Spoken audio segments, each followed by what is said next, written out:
À toi, mon ange, petit être si fragile, né dans un monde que tu espérais doux et chaleureux, où des vagues d'amour te berceraient, où l'insouciance serait reine. Un doux rêve, tu t'es perdu dans les méandres de la violence de ceux qui devaient t'en protéger. Et te voilà devenu grand, un adulte comme ils disent, une notion qui te dépasse encore sûrement, tant tu as grandi sans appui, les pieds dans des sables mouvants. Toute une vie, tu as cherché un équilibre, une forme de résilience, ce mot que tu as vu porter au nu, telle une délivrance ultime, une forme de retour à la vie, un chemin qui ramènerait à la lumière. Elle est tout cela, oui, pour les grands, pour ceux que l'on soutient, pour ceux que l'on écoute. Comment revenir à une forme initiale quand celle-ci n'a jamais existé? Que devient la résilience quand l'enfance a été brisée avant même d'avoir pu se déposer? Il n'y a pas de retour possible vers l'origine, sauf peut-être vers le néant. La version originelle, chez toi, ressemble déjà au chaos. Comment redevenir ce que tu n'as jamais été? Une injonction sociale absurde. Un enfant ne résiste pas, il survit en se modifiant. Il s'adapte, il se plie, il se réorganise de l'intérieur. Il grandit déformé, s'éloignant chaque jour un peu plus de lui-même, sans pouvoir nommer ce qu'il abandonne en chemin.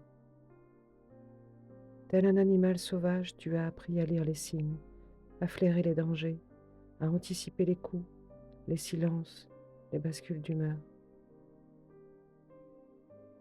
On t'admire pour cela, pour ta maturité précoce, pour ta capacité à t'adapter à presque tout, pour ton autonomie, ton sens des responsabilités, ta force tranquille. Mon ange devenu grand, tu entends ces mots-là. Ils se veulent doux, bienveillants. Tu es fort, tu t'en es sorti. Certains vont même jusqu'à admirer ce qu'ils appellent ta résilience. Pardonne leur confusion, car il s'agit d'hyper-adaptation. Ils ne voient que la personne que tu es devenue, sans se demander quel en a été le prix.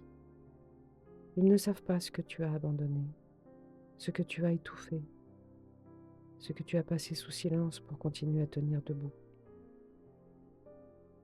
Moi, je sais. Je sais ce que tu as enduré. Je sais ce doute persistant sur qui tu es, ce sentiment de vivre sans fondation,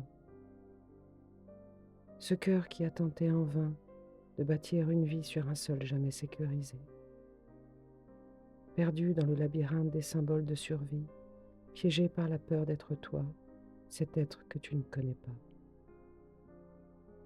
Je sais cette mémoire trouée, elle qui a fait tant d'efforts pour te protéger et dont le coup n'a d'égal que la noirceur des moments gravés.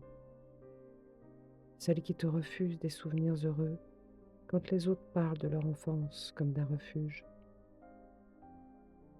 Tu crois vivre, mon ange, mais tu suis un chemin tracé par une enfance brisée, un chemin de pierre taillé dans les ombres de la douleur et l'abîme du passé, encore à l'œuvre. Chercher un retour n'a rien de salvateur, car revenir supposerait qu'il y ait eu un lieu sûr. Chercher ce retour, c'est tourner en boucle, autour d'un vide ancien espérant qu'il se remplisse. Créer, en revanche, créer, c'est accepter qu'il n'y ait rien eu et bâtir quand même.